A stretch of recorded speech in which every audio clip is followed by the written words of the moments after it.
वैशाख मास के कृष्ण पक्ष की बारूथिनी एकादशी का महत्व। धर्मराज युधिष्ठिर बोले, भगवान अब आप वैशाख माह के कृष्ण पक्ष की एकादशी के बारे में कृपा पूर्वक बतलाइए।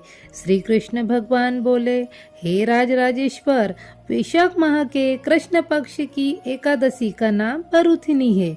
इसके व्रत से मनुष्य के समस्त पाप नष्ट हो जाते हैं और अंत में सुख मिलता है। इस व्रत को कोई भी अभागिन स्त्री करती है तो उसे सौभाग्य मिलता है। बारूथिनी के व्रत के प्रभाव से ही राजा, मान्यदाता और धुंधमार आदि भी स्वर्ग को गए थे।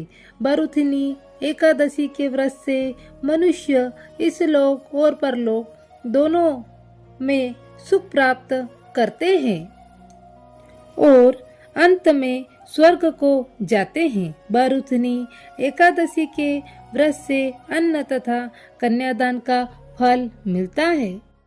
जो मनुष्य लोभ के वश में होकर कन्याधन ले लेते हैं वे प्रलय के अंत तक नरक में पड़े रहते हैं और उनको अगले जन्म में विलाप का जन्म ग्रहण करना पड़ता है। जो मनुष्य प्रेम से अन्न धन सहित कन्यादान करते हैं उनके पुण्य को चित्रगुप्त भी लिखने में असमर्थ हो जाता है।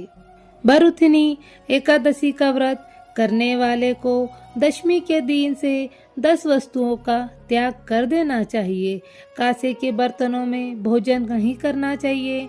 मांस, मसूर की दाल, चना, कोंतो, शाक, शहद, दूसरों का अन्न दूसरी बार भोजन नहीं करना चाहिए। स्त्री संग या अन्य किसी स्त्री के साथ मैथुन करना, उस दिन पान खाना, दूसरों की निंदा और चुगली करना, पापियों के साथ बातचीत भी नहीं करनी चाहिए।